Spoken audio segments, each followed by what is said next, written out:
My pronouns are she, her. I work for the Chris Rabb campaign. So welcome you here today. I just want to make sure before we start that everyone knows there's an election. So you know what the election is? May 19th. May 19th is a Democratic primary. There are multiple options. No, they're not. One choice. One choice. And we need your help talking to neighbors. We are so close to the election. It is going to be tight. And let me tell you, when people don't know about Chris Rabb, they don't like him. But if we talk to our neighbors and tell them what's at stake, why we are voting for Chris, it makes such a huge difference. So we are knocking doors. We are calling voters, and we really need your help. I think we're phone making like every day from now until the election. You go to chrisrabb.com and then hit the volunteer button. You can see all the options. Tomorrow, I am going to be at Fiddler Square. Does anyone want to come knock doors with me? Okay, it's maybe. Yes. If you're in Northwest Philly, there is a canvas tomorrow. Look it up, sign up. I'm your canvas leader. We're going to have a great time. Okay, you can go to Northwest Philly. You actually can go anywhere in the city tomorrow on campus. You just have to find out the time and location. But I would love some neighbors to come out with me in Fiddler Square. And we are looking for folks to volunteer on Election Day. There are polls all over the city, which is incredible. People walk to their polling locations. But there are hundreds of places where we need to be because a lot of folks are going to get to the polls and aren't sure who they're going to vote for. So if you can come for the morning, if you can come for the afternoon, or if you can come all day, we have a really brief survey where you can tell us where you live, when you're available, and we will connect you with a bunch of people. We'll get you t-shirts and lunch, and we really appreciate your support. And if you have questions or ideas about our field program or need help with signing up, please find me. But I'm going to get off the stage and invite up our guest of honor to come. Come on over. You ready?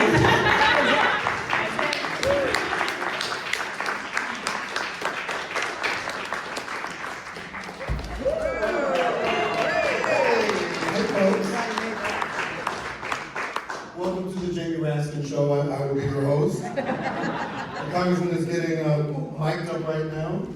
And thank you all for coming out. I want to give a shout out to my amazing team, Team Rabb and Cerise. Thank you so much. This is the first time I have met the Congressman. So this is a big deal because I've been a huge fan, and now he's coming to the stage, everyone. Thank you, Rabb.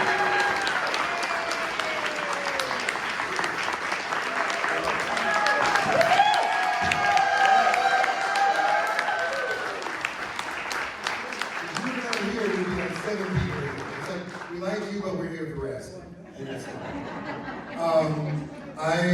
Thank you so much for making it up. This is a real big deal for me. I have rarely gotten support from fellow elected officials as a grassroots campaigner and such, who's been very anti-establishment and such. And so this is the first time where there is a critical mass of electeds on the federal level who I hold in high regard, who are showing up for me in the most meaningful ways. And you were one of the very first to lend your name and support for my candidacy, so I want to publicly thank you so much.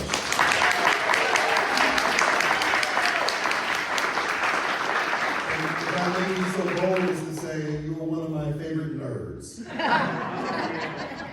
Which apparently now is like a real compliment. Like nerds are popular and cool, and nerds when I was growing up, not so much.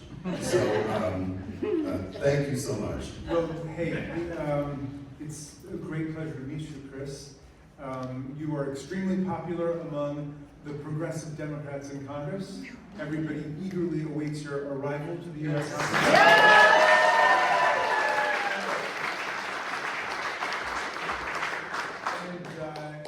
I can relate to what you're saying. When I first ran for office, this is now exactly 20 years ago, I ran for the state senate in Maryland because one day I picked up the newspaper to discover that my state senator, in what I thought was a very progressive district, had been moving to expand the death penalty had been blocking marriage equality, had introduced a pro-Iraq war resolution, and so I said, I'm going to go ahead and run for the Senate. We have a part-time legislature in Maryland, and then our local paper had an article about the race because I was running against a 32-year incumbent, the boss of the local political machine, the president pro tem in the Maryland Senate, and the paper quoted a pundit who said Raskin's chances of victory are considered impossible.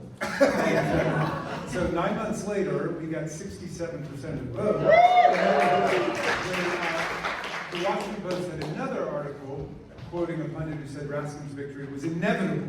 So we went from impossible to inevitable. I got these two articles because the pundits are never wrong. But in politics, nothing's inevitable, nothing's impossible. Everything is just possible through the democratic arts of education, organizing, and mobilizing people for change. And we're happy to be on your side.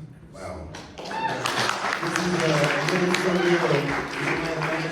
I got the endorsement of the Philadelphia Inquirer, and I almost fell over. So these are interesting times, to say the least. If I can first start, because I want to ask you a question about your rise to this position along the way. You mentioned that you were a state senator.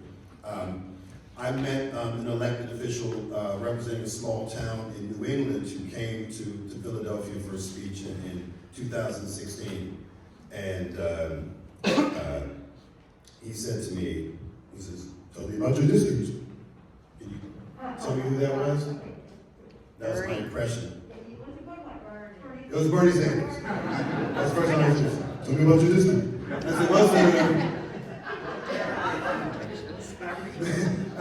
So in my district, there are more Priuses than Republicans. And I made him laugh. That was my introduction to Bernie Sanders. But the first thing he asked me, which I loved, was, it wasn't the politics, but it was like the service. Tell me about the district you're seeking to serve. So I want to know about the district you currently represent. Who are your people? Who are your bosses back home in your congressional district? Well, you guys got to come check out Maryland's beautiful 8th Congressional District. I don't know if anybody is from Montgomery County, Maryland. Oh, awesome. Welcome, guys. Silver Spring, Rockville, Bethesda, Kensington, Glen Echo, Cabin John, Tacoma Park, Wheaton. Garrett Park. I'm sorry? Garrett Park. Garrett Park. Garrett Park. Very nice. Very nice. I live in Silver Spring. And you lived in Silver Spring. So this is the progressive heartland in Maryland, I like to think.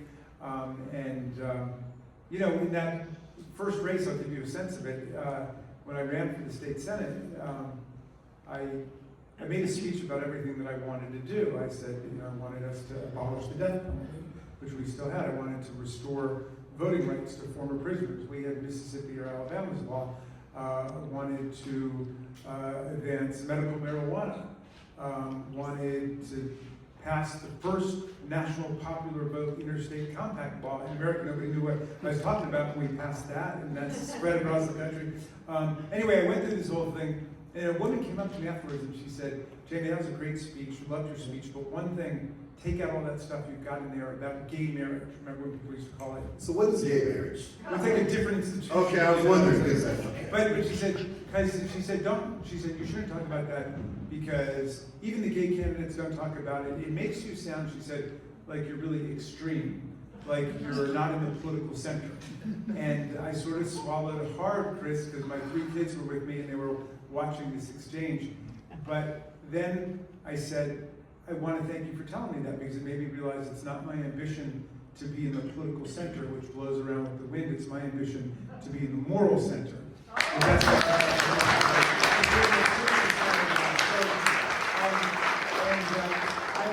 I've got a constituency of people who believe in finding the moral center. And so I've never had to look over my shoulder to see if I'm okay to fight for the things that I fight for. And I've got everything from farmers to lots of civil servants, a lot of whom have been decimated and devastated by Elon Musk and Doge and Donald Trump, a lot of USAID workers, Department of Education, Consumer Financial Protection Bureaus, people at the DOD, people at the Department of State. But I have a lot of, if you allow me to brag for 1 second, I believe that my district still has the highest education of any district in the country. So people are very serious about education and a universal, excellent public education for everybody who lives there. Wow. The reason I ask is, I like the distinction you made about the moral center. I never liked being called a politician. It's one of the biggest insults because I believe, and this is why I was so honored by your support, there are public servants and then there are politicians. Both are elected, but public servants serve the people in the public good and politicians serve themselves in special interests. And you are indeed a public servant, and just how you describe your district and the work reaffirms that, because politicians will be asking a whole different set of questions that are not really based on people and community and values, and I really respect that. Well, So, can I say something about that? Your distinction is a fine one, and I would aspire every day to be a public servant. I certainly remember that those of us who aspire and attain a public office are nothing but the servants of the people. And the moment that somebody gets into office and they're acting like the master of the people, the king of the people, the queen of the people, that is the moment to evict, eject, reject, impeach, convict, try, start all over again. We don't need that. But the way that I've tried to capture that same point you were making, Chris, is because I've been in politics long enough now, 20 years, it's hard to run away from, being a politician in some sense. But I try to say that I've been able to recognize two kinds of people in politics. There are justice politicians and there are power politicians. There are people who are there for politics to be an instrument for advancing justice, and those who are in it for these other reasons that you say, and we recognize in you immediately a justice politician. Oh, thank you. So I'm curious, what are the lessons you learned so I'm finishing out 10 years in the state legislature. I decided not to run for re-election as a safety net. I'm all in. That's how long I spent in legislature. Yeah, so you had the same amount of legislative experience from a state legislature. What did you learn that helped you be the congressperson you are today? What were transferable skills and experiences that lent themselves to your Well, I mean, every parliamentary body, of course, has different rules and so on, but it's actually a little bit harder than it looks to learn all of the rules, and things move very quickly, But having had state legislative experience, I think, is critical for being able to hit the ground running and understanding what's going on and being able to intervene in debates and discussions with amendments and so on, and to absorb the rules and make the rules part of you. Because if you don't understand the rules of the body, it's really going to limit your effectiveness, as you know.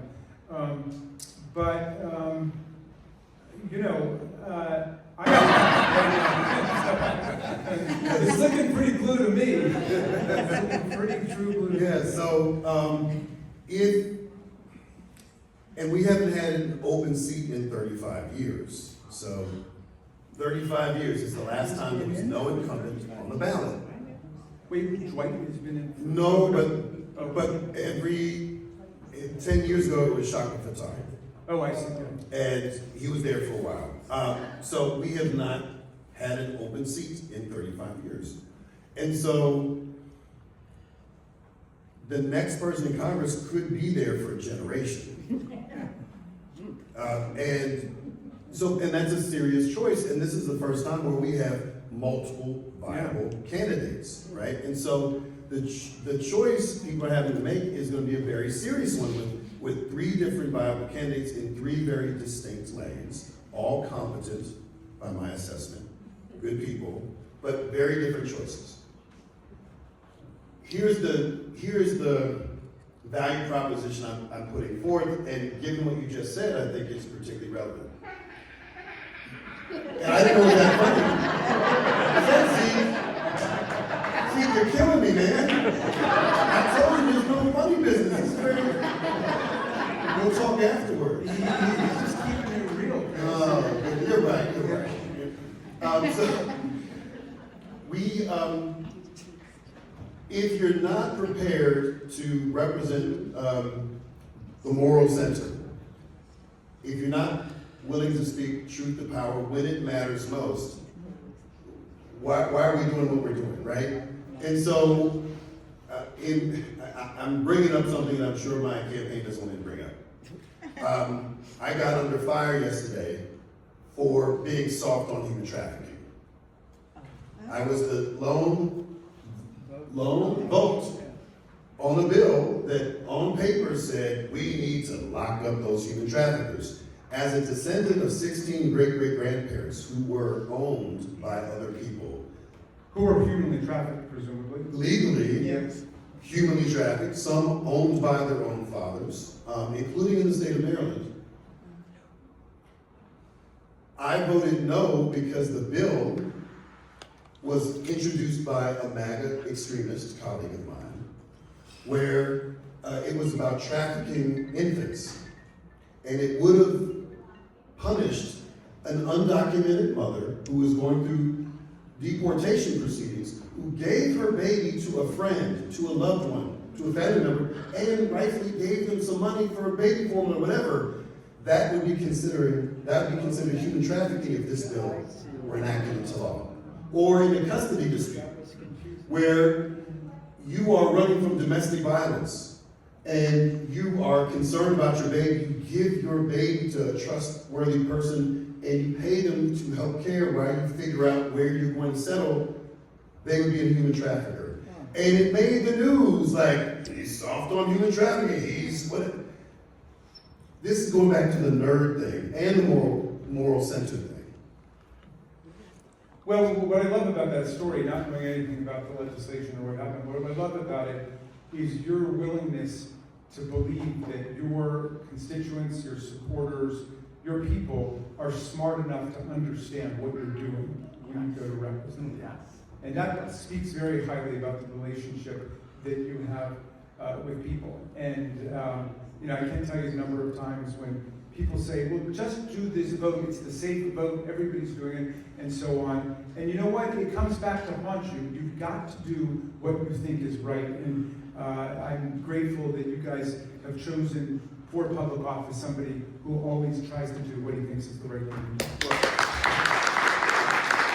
I'm in my current legislative district, so most people have never had the opportunity to vote for me, and there are people here who are on the fence too. So they're getting to know me because they love you, and so they're listening to me for the first time. So hopefully we can get some folks off the fence. But I don't know how well people outside of my current legislative district know me, but I do know that I have a moral compass.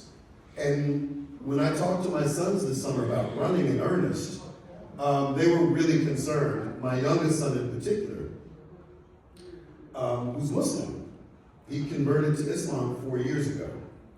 And he was like, Dad, I'm really worried about you running for Congress because I'm afraid of political violence. And I'm concerned about your stances and how you will be perceived and you being a target. And this was a month before Charlie Kirk. He was the one who texted me when Charlie Kirk was killed.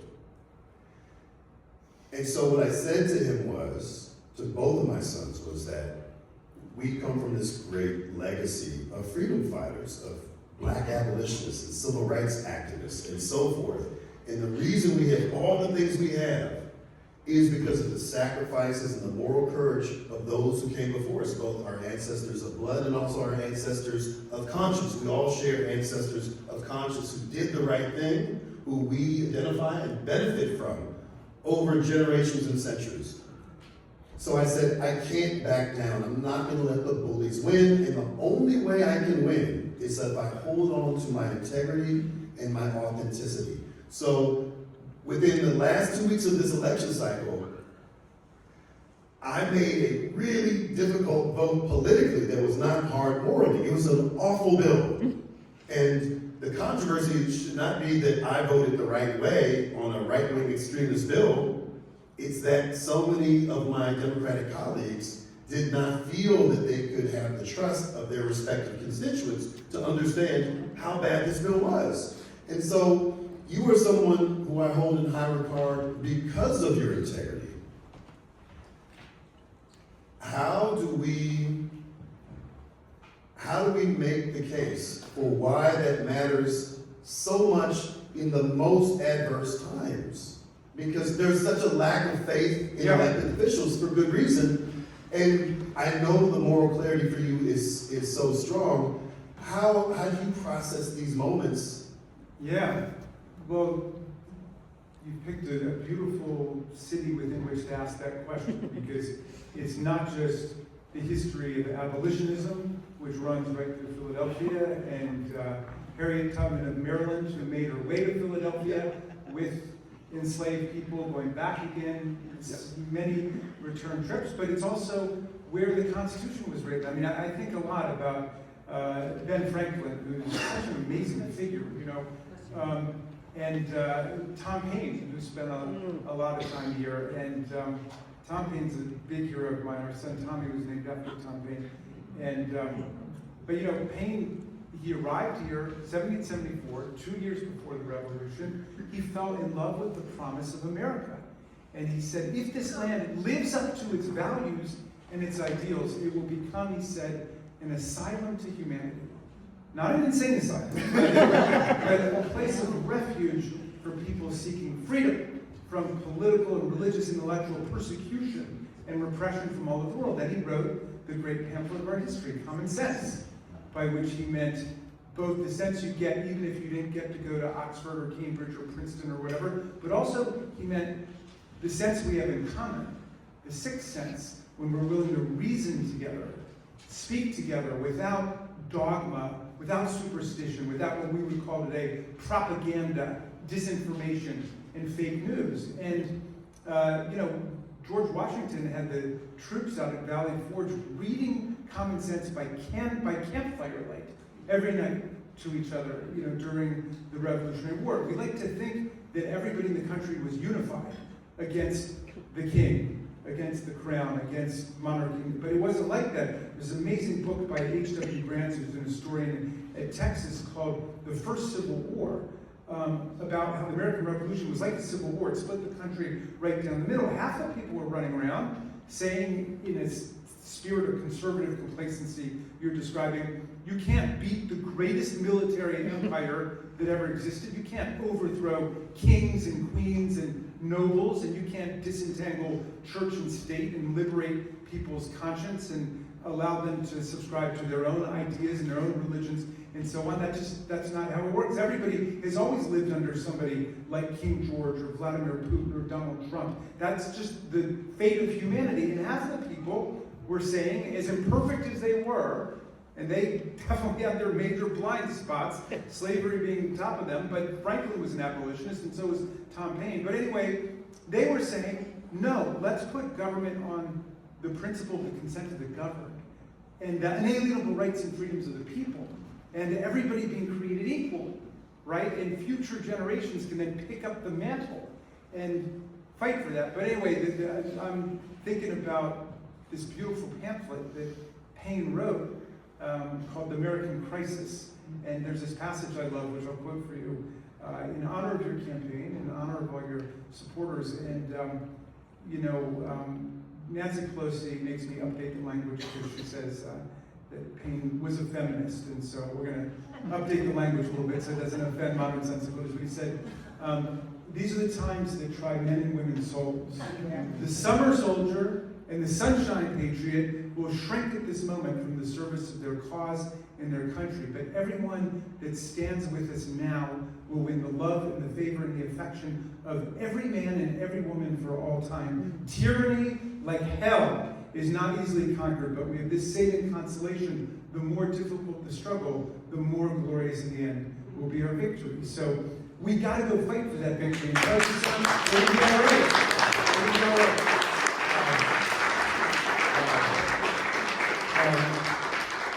So I want to connect some dots here put you on the spot in a second, but one of my ancestors, my great-great-great was Philip Livingston, one of the signers of the Declaration of Independence, and a fifth-generation human trafficker of an extraordinary scale, owning and trading black men, women, and children. And I was just at Columbia University because his father helped found King's College, which became Columbia University, and we were talking about the connection of policy, institution, slavery, and reparative justice.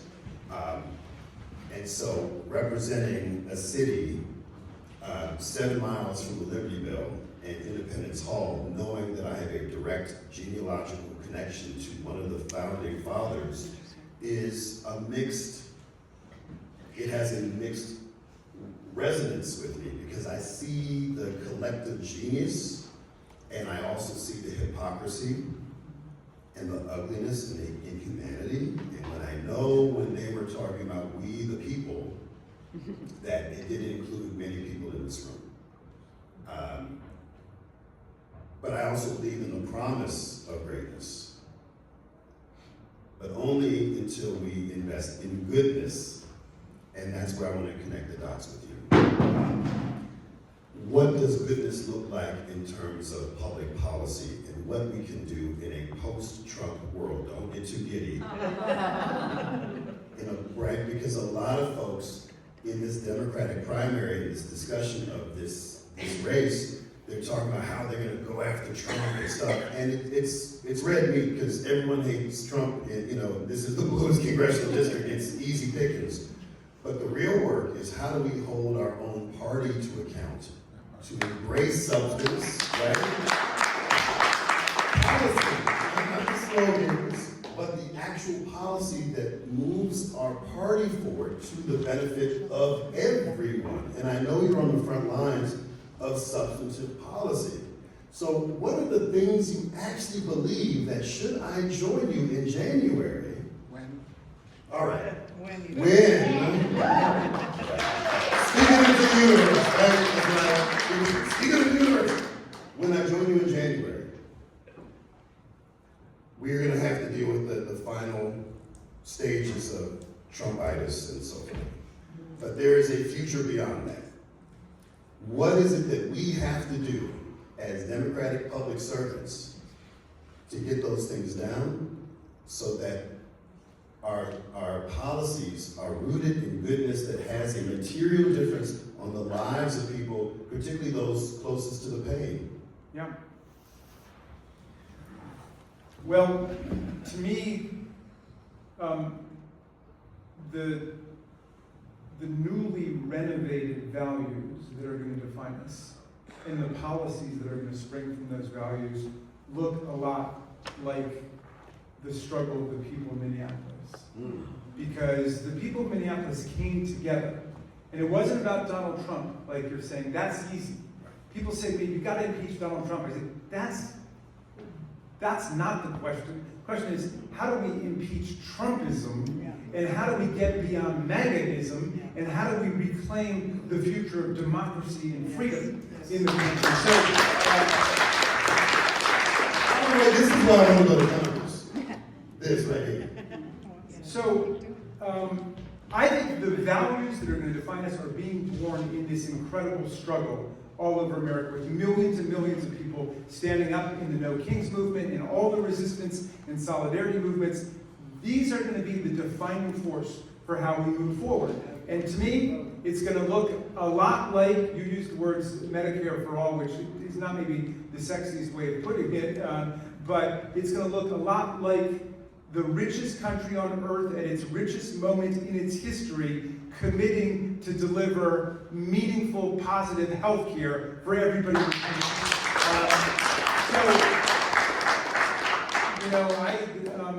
And it is connected to the struggles against inequality and racism and anti-Semitism and authoritarianism and fascism. Because I don't want to rush too quickly by those, because we're still in the thick of that fight. And we need the visionary element you're talking about, but we also understand the Virginia Supreme Court, in another outburst of right-wing authoritarian judicial activism, just struck down the Democratic result on redistricting in Virginia. Because the Supreme Court says that the Republican legislatures throughout the South can redistrict every black person out of office and destroy every majority African American and Hispanic district in the country. But if you deliberately try to create a majority African American district, well, that's a departure from colorblindness, and they're going to strike it down. Right, and they just did that in Tennessee. My comrade Justin Pearson in Tennessee, they got rid of his congressional district. He was a fellow Justice Democrat endorsed. They trisected it. They yes. turned it into 3 different districts. So That's right. This is what's going to happen on it. But so the reason I raise it is just the things that we're fighting against are important so people understand how this happened to us, so we can make sure it never happens again. And so we got to take gerrymandering on in a very serious way. And I stand strong behind every Democratic state, California, Virginia, that gerrymanders back. Because we spent a decade trying to abolish partisan redistricting, to establish nonpartisan redistricting commissions in every state in the union, and you know who voted for it? Every Democrat. You know who voted against it? Every Republican. They set the table, then Donald Trump said, we're going to move from every decade gerrymandering to every 2 years gerrymandering with their Texas chainsaw gerrymander massacre they tried to accomplish. So if we can fight back, we must fight back in the other states. But when we get through this nightmare and we recapture the House and the Senate, and I believe we will, I am determined we will. I'm not, some reporter just asked me, are you going to take the House back? I said, you know what? I'm not in the prognostication business. I'm in the mobilization business. I'm about going around the country and churning out the vote. But when we get Congress back, we're going to have to deal with that, and we're going to have to mandate nonpartisan redistricting panels across the country and try to push everywhere multi-member districts with ranked choice voting and cumulative voting, proportional representation mechanisms. So yes, there will be Republicans who get elected in Massachusetts and California, and yes, there will be Democrats who get elected in Mississippi and Alabama and Arkansas, because that's fair. It's fair if you win 40% of the vote, you get 40% of the seats. It's not fair for the party that gets 55% of the vote to control 100% of the seats, and that's what the Roberts Court just did to us. Right. And put a green light on that, especially throughout the Yes. yes. I first learned about gerrymandering as a child because my grandmother told the story about her husband, my grandfather, Dr. Maurice Rabb Sr., who was from Mississippi, educated at Fisk, now Fisk University, and Meharry Medical School, was a country doctor in Kentucky in the Jim Crow era, and he was recruited to run as a Republican in the early 30s, because that was what black people were back, and you weren't a Dixiecrat. And the Democrats knocked on his door and said, boy, because that's what we call a black doctor, you can't run. And that just made him want to run more. And he said, well, I'm running. He said, well, we'll gerrymander around your house so you can't run. And so I heard the story, it's like young, and it was very personal. And at some point, there was rumors that the fire in my family house in Kentucky was firebombed. And they moved to Louisville, which is where my father grew up, and desegregated the University of Louisville in 1950 because of Thurgood Marshall won the McLaren case, just 4 years before the Brown versus Board of Education case. And so much of the things we're seeing now, the genealogy of oppression is born out of what a lot of people are calling white Christian nationalism. Yep. And so there are rumors afoot that you're Jewish and that I'm black. I don't, this is what they're saying.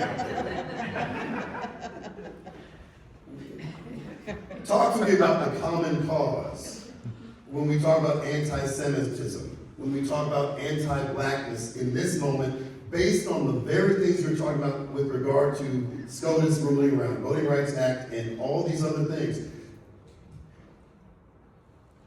We have common cause. What does that look like when we're fighting white Christian nationalism and all of these things that benefit that constituency that seeks to destroy our nation as we know it? So, I know it's a simple question, but yeah, so you're going to yield the floor to me for a moment, I take it. I can answer this one. Well, first of all, my grandfather, since we're invoking our grand lineage, yes. my grandfather was the first Jewish person ever elected to the Minnesota State Legislature in the 20th century, Samuel Bellman. And and Minneapolis, where he was elected from, was known as the anti-Semitism capital of America at that point. There was just virulent, vicious, violent anti-Semitism there. You know, he was a strong progressive New Deal Democrat. He was a great champion of Israel as a refuge for Jews fleeing from Nazism and totalitarianism. And he was a great ally of the black community, small as it was in Minnesota. But black people and Jewish people in America understand the experience of being in a minority, which means you are almost always potentially a scapegoat for other people's intolerance and other people's racism and other people's fear. You know, if you study the history of the civil rights movement in the 20th century, you will know that the Black-Jewish alliance was central at a number of different points. And Schwerner, Cheney, and Goodman will always stand as a testament to the fact that it was young African American and young Jewish people who answered the call of Bob Moses and the Student Nonviolent Coordinating Committee to go down south, to go to Mississippi in the Freedom Summer. That's why our project, which you're going to be part of, Democracy Summer, is dedicated to the memory of people who were in Freedom Summer together. But that alliance has been central, and there are people who constantly want to try to pick it apart, coming from all sides. There are people who want to damage it, there are people who want to disparage it, people who want to impugn it. And to me, that's exactly where I stand. The modern civil rights movement has been so essential to defining what it means to be a progressive person in our century, in the 21st century. But we are the heirs to all the civilizing movements of our history.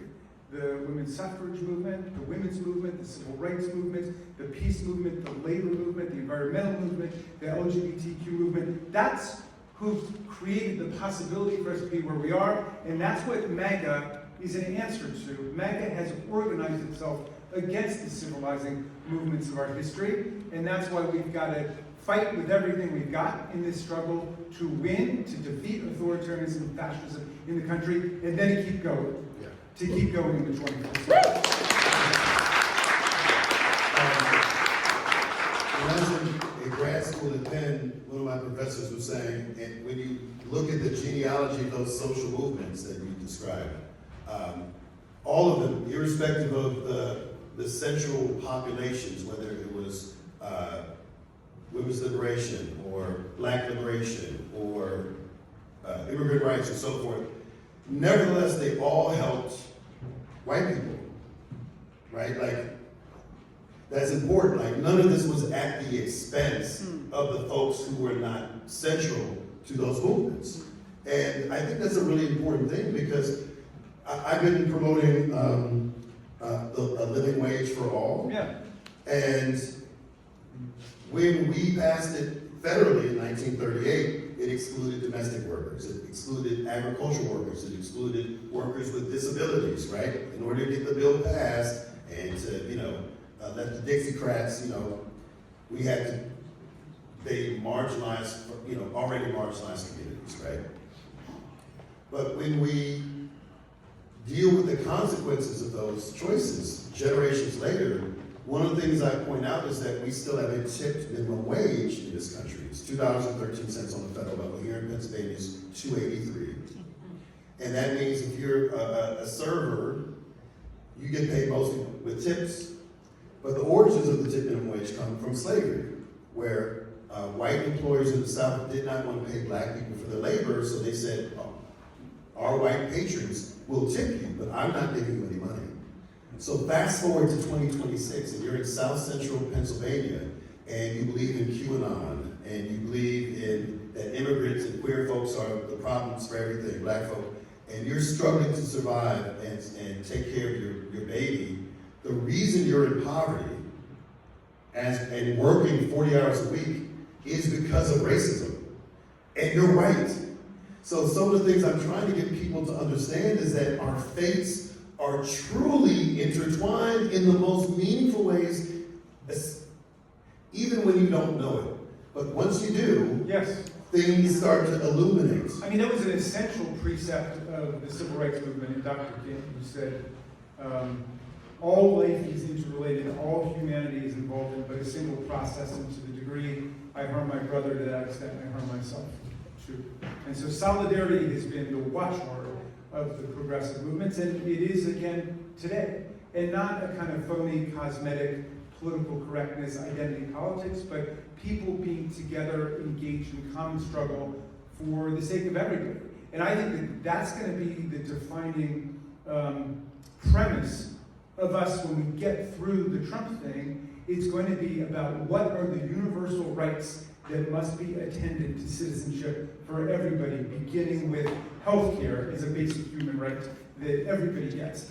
Voting rights. You know, we've got in the Constitution just a series of anti-discrimination amendments on voting. The 15th Amendment says you can't discriminate on the basis of race. The 19th Amendment says you can't discriminate on the basis of sex. But we don't get a universal affirmative grant of everybody the right to vote, the kind that exists in Article 1 of the South African Constitution. That's why we got millions of disenfranchised people in America. We got 3.5 million disenfranchised Americans in Puerto Rico. We got 713,000 tax-paying draftable citizens in Washington, D.C. We're the only residents of a national capital on planet Earth. We're not represented. So we've got to get democracy moving again. That's, by the way, one thing I agree with Donald Trump about statehood, not for Greenland and Canada and Panama, but for Washington, D.C. All right.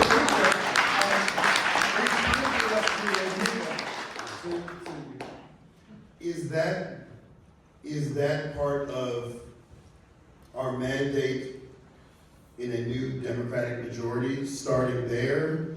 Do you believe that there's a clear path for what we need to do collectively to hold our own party to account and say we need to be bold and substantive at the same time? What does that look like in the last 2 years of the Trump administration in a new Democratic majority? It seems like that is... Well, I mean, this is going to be a period of de-Trumpification of the government, because, I mean, look what's happened in the Justice Department. Pardons are for sale in America right now. They pardoned 1,600 violent insurrectionists and rioters who are like Donald Trump's private militia.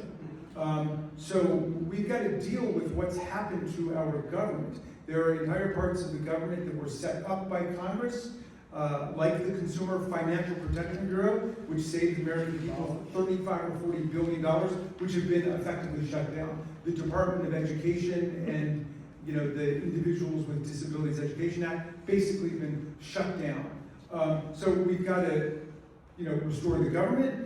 But if I have anything to do with it, Chris, your agenda is my agenda. I believe, John Dewey said, the only solution to the ills of democracy is more democracy. Right. And that's just so true. And Tocqueville said in Democracy in America that democracy and voting rights in our country are either shrinking and shriveling away, or they're growing and expanding. And we've been in this terrible contractionary mode with all the disenfranchisement and the voter suppression. So we got to get back on the growth track.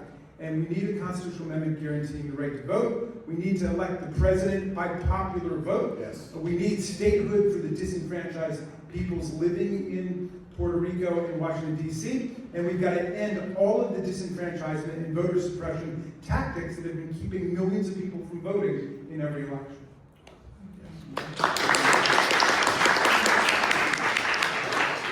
Well, we only have 7 more hours, so I just want to ask you, no, I mean, this is This is thrilling. We have so much opportunity to recast and reframe what success looks like, what our nation looks like. That's up to all of us. And I say this because I saw it on the political button once, that bad politicians are elected by good people who don't vote. In the last comparable election for this congressional seat 4 years ago, only 20% of registered Democrats came out to vote. Now in Pennsylvania, only Democrats can vote for Democrats in the primary. It's a closed primary state. But you're talking about the bluest district in The America. bluest We say in America. 20% turnout. 20% turnout. It's not going to be like that when Chris Rabb is your congressman. We need to be mobilizing everybody to get out. The primary is just a dress rehearsal for the general election. I mean, we're counting on you, Pennsylvania. This is no joke. In Pennsylvania, this is the road to power. We need to, I mean, we got to elect Paige Cognetti up in the 8th district. We got to elect Janelle Stelson in the 10th district. You know, I've always thought that Pennsylvania was central, but I got elected to Congress in 2016. We started our Democracy Summer project with young people. We spent most of our time in Virginia and in Pennsylvania with Madeline Dean, Mary Casey Annan, Chrissy Houlihan, and Susan Wild. We got 4 new Democratic congresswomen elected through solidarity. And, you know, that's why one of the many reasons I'm so excited about Chris Rabb is send an organizer to Congress. Send an organizer who will help us get people elected throughout the Commonwealth here, but also all over the country. That's what it's about. Yeah. So my first gig after college was working for U.S. Senator Carol Mosley Braun, first black woman senator. And I'll never forget the first time I went to the mailroom. There's this massive pile of mail. I'm like, oh, this is awesome. So I went over and I was about to pick up an envelope. And they're like, no, don't touch it. I'm like, what's wrong? They said, the FBI hasn't come yet to dust for fingerprints. It was all hate mail. It was all hate mail, not email, hate mail. It was pre-email. This was 1994, 93. And so that was the U.S. Senate and the state of things. And then the following year, Newt Gingrich took over after a 40-year Democratic reign in the U.S. House of Representatives. And you talk about organizing. The right is very organized. They have organized money. We have organized people. And I always say, organized people beat organized money every time. When organized people turn out to vote. When we turn out to vote. When we turn out to vote, right? So, there's another trope that young people don't care, and I don't harbor those falsehoods. What do you say to folks who have a certain level of cynicism and say, oh, the voters aren't properly educated and young people don't care and so forth? What is your argument? I would say 2 things to them. Number one, cynicism is not some organic outgrowth. Cynicism is a total political strategy. You got to read this book that this young man wrote about having worked at Cambridge Analytica with Steve Bannon and Donald Trump and Vladimir Putin, because it was all about, I mean, their specific assignment was to use the social media and Facebook and every social media context to, first, they had 2 missions. One was to identify and activate people who would be Donald Trump supporters. So they put out these Facebook psychological profile ads searching for 3 characteristics: Machiavellianism, sadism, and narcissism. Sound familiar? And then they identified amazingly like 3% of the public or something, and then they got them registered to vote. They began to activate them, get them into groups. What do you know? Next thing, when Trump gets elected, is we get the Unite the Right rally in Charlottesville, where you have hundreds of people explicitly, openly marching as Klansmen and neo-Nazis. And so on. So one thing that they were trying to do was to identify those people. The other thing they were trying to do was demoralize everybody else. And so how do you do that? Well, you promote as much cynicism as possible. So they took things, they tried to minimize, well, the difference between Donald Trump and Hillary Clinton, they're basically the same. And then pound Hillary Clinton with things that she may have done wrong, but propound that with young people constantly, like when she said the thing about, it was Basket of deplorables.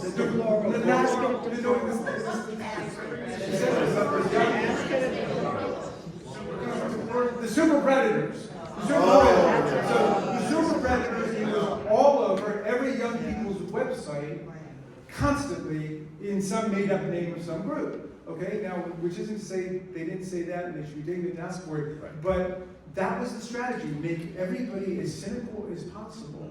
That is a Vladimir Putin, Steve Bannon, Donald Trump strategy. So the first thing I say to them, you tell me you're too cynical, you're too cool for politics, you're too cool for two-party politics, great. You're playing right into Vladimir Putin and Donald Trump's hands, number one. But number two, and this is far more sympathetic, and I spent a lot of my time with young people, it's a very, very difficult time for young people to be in America or anywhere on earth. I mean, you've got the overhanging catastrophe of climate change staring us in the face, and you've got political authoritarianism and neo-fascist movements and right-wing parties that don't even want to deal with the reality of that. Then we've got COVID-19 and terrible public health. And then the cost of living is out of control, so a lot of young people have to live at their parents' house. So, that's for real, that stuff. But what I want to say to the young people about this isn't what we say in Democracy Summer, is politics will not be the panacea and the cure-all for everything that ails you, but it's going to help a lot. If you can get into progressive movements that are fighting on each of those fronts against the authoritarians and to move us forward, you're going to be feeling a lot better. Activism is a definite antidote to anxiety. Don't just sit home feeling anxious. Get out and get involved and get engaged, and you will help to change the trajectory of events, just like the young people of Hungary did last month, right? And don't kid yourself. Everybody in Hungary was saying the same thing about Orban that they say about Trump. Well, he's packed the government. He's purged the civil service. His own people are in there. He's intimidated the press. He owns his party.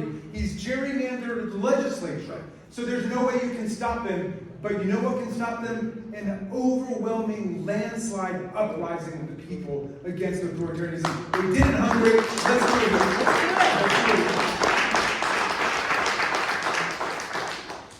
So, people need to feel respected and seen, their struggles identified and valued. One of the tropes is that, young people don't care, they don't show up, but what I have learned along the campaign trail, because my district tends to be older, my legislative district of 70,000 people, so the super voters are seniors. It's a majority black, mixed income district. So this is the first time in my political career where there is a critical mass, and in fact, a majority. This district is majority millennials and younger, the electorate. So it's aggressively young. We have Penn, we have LaSalle, we have Drexel, we have St. Joe's. Right? We definitely have Temple. And so it's a young district. And so this is the first time where I have had the ability and a critical mass of folks where I am seeking to show up for young people in ways that resonate with them. But the trope is that, you can't rely on them. But we saw what happened in New York City, right? We have a young, pretty left mayor who has engaged young people with authenticity and care, had a bold vision for the most populous city in the nation, and appears to be executing on a lot of his campaign promises literally within days and weeks of taking office, which is extraordinary. What do you believe is our responsibility as candidates, to engage people in the election cycle earnestly, authentically, to get them to see their own power and see themselves in the solution so that we can actually govern. Okay, I didn't plant that question, but that's exactly what I wanted to talk about. Goddamn. And I have a simple answer for you, a simple two-word answer, which is democracy summer. Now, let me tell you what this is and how I first got into this. When I first ran for the state senate, I told you guys 20 years ago, I was trying to get my 3 kids, who were like 12, 10, and 8 at the time, and like a dozen nieces and nephews involved in my campaign. And my niece Maggie said, well, what am I going to put down on my resume that I worked for my uncle's losing state senate campaign? That sounds like my kids, actually. I said, Maggie, we're not going to lose. And I said, besides, you're not just working for my campaign, you're part of Democracy Summer. And those were the magic words, and I was making them as I went along. And she said, well, what's Democracy Summer? And I said, we're going to get the greatest political activists, historians, political leaders to come and to address you, and you're going to interact with them, and then you're going to go out and knock on doors for me all day and canvass, and you're going to register voters, and at the end, we're going to give you a certificate. You graduated from and you can put that on your resume. So anyway, last summer, I brought it to Congress. Last summer, we had more than 1,000 Democracy Summer Fellows across America.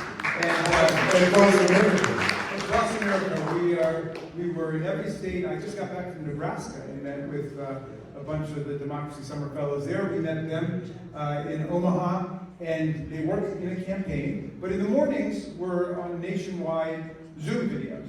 So it's Heather Cox Richardson, it's Benny Thompson, it's Tim Snyder. Nobody's ever said no to us when we've asked to come and address them. And we have a curriculum designed around the civilizing movements and the fight for democracy today. And then all these people our age were getting mad that they couldn't be part of it. So the kids obviously don't have to pay, they get paid. But if you want to sit in, you can sit in, you can join us, support Democracy Summer for a contribution of any size that you want. You can be part of it, but you can't ask questions. Only the young people can. Okay. They go first. Okay. You have to ask afterwards. But they're remarkable sessions, and then they go out, and then they're working for victory because we need them. And again, it's not the solution to everything, but we find that the young people get a lot of solace, a lot of comfort, a lot of solidarity by being with other young people in this fight.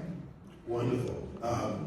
So I've had some success with engaging young people who are too young to vote, but they knock on the doors of largely seniors in my district, and it's called the Youth Squad. And the way I got them is I gave them a lot of money. So they get a certificate, but I paid them a living wage. And when I would apply, because in Pennsylvania, to get your working papers, you need to be 14 years old. So I would talk to, a young person with their parents, and I said, hey, do you like money? And I normally get their attention that way. I said, well, we're paying, $21 an hour. To see a 14-year-old's eyes, you want to see their eyes get really big?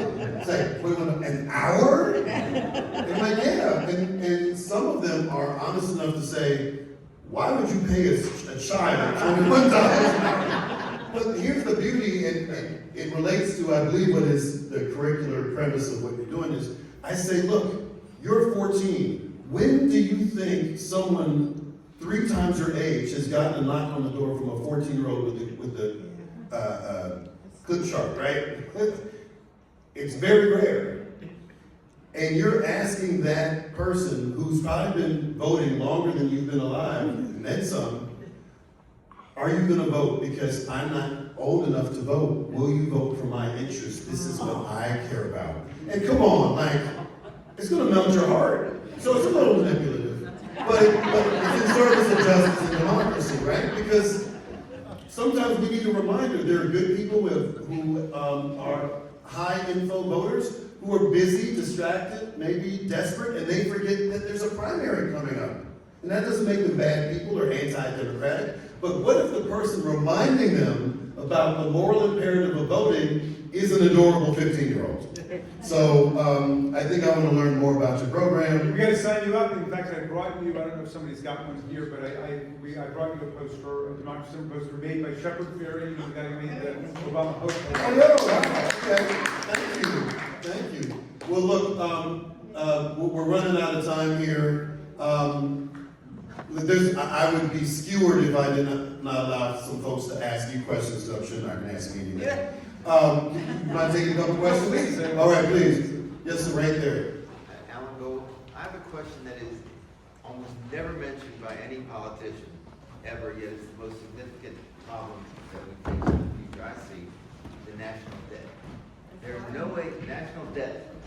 National You debt. can't fake that. It's not the deficit annually, which you can manipulate. The debt you can't fake. And we can't even slow the accelerating growth of this debt. How can we solve this problem? So, I shared your concern, and I think it's well framed, that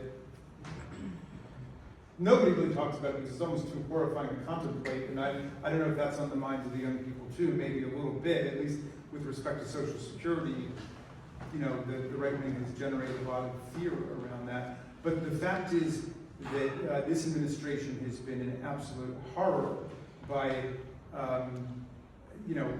adding trillions of dollars to debt, and the big, wretched, terrible, awful bill, hundreds of billions of dollars added to the deficit, and then that gets added to the debt. This war, illegal, unconstitutional war, never debated by Congress, never voted on by Congress, $2 billion a day. So we've got to disengage from the policies of constant tax cuts for the wealthiest people in the country and the wealthiest corporations, and we've got to reverse this disastrous slide back into the military-industrial complex. I mean, the Cold War ended decades ago, and now we've got Donald Trump and MAGA saying they want $1.5 trillion budget for the defense budget next year, and they haven't even said why they want to increase it by 25%, and our Republican colleagues say they're for it. And I say, well, why are you for it? What is it you're adding hundreds of billions of dollars for? And they can't even say, unless it's for war. So the first thing we've got to do is stop digging the hole deeper with these terrible policies. But then we've got to reverse. We got to make sure that the tax system is a progressive tax system, and that everybody is actually paying their fair share. Then there's a number of other fiscal dynamics that we can turn around, and we must turn around, that are not working well for us. So, but right now we need to absolutely reverse course. Yes. Follow up on what I think is a lack of will in this country to actually collect taxes from the wealthy, to say, hey, you're part of the system, and we're going to collect those. We're going to change the policy. Is there any will in the Democrats? Again, we're fighting people whose first determination to cut government is in the IRS enforcement budget. They want to destroy that, and they have been cutting thousands of jobs, as well as in the IRS budget for consumer, to help taxpayers work through different issues and get them their refunds and so on. So yes, there's an absolute war taking place against the IRS. They don't even want the wealthy people to pay the taxes that are due right now, in addition to trying to continually slash their taxes. So that's a critical part of what we're trying to fight for, restoring funds for tax enforcement to make sure that people are actually paying their taxes.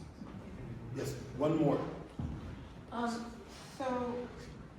Mr. Rabb, you've gotten a lot of press about whether donors are funded through AIPAC. And I want to raise the question of Israel and the strong feelings that many of us have that both Israel and Palestinians are human beings who have legitimate needs and values. And what I'd like to ask is, when you hear the slogan, Free Palestine, what does that look like for you? What do you see as happening to the Israelis that are there, and what do you see as the role of Hamas or the Palestinian Authority in an ideal thing that you would work for as a member of Congress? Thank you. I'm going to answer that complex question in 30 seconds. But the bottom line is I believe in freedom. I believe in self-determination. I do not believe in a hierarchy of human rights. And I don't think that's particularly radical. I believe the Netanyahu regime is responsible for the greatest harm, not just of the region, but of Israeli Jews. Are Israeli Jews safer under the Netanyahu regime? No. No. No. But it's deeper than that, right? Because the easy thing in a Democratic primary is to go after the orange menace. But I was working in the U.S. Senate when, under Democratic administration, we allowed for the criminalization of brown immigration. That was under the Clinton administration.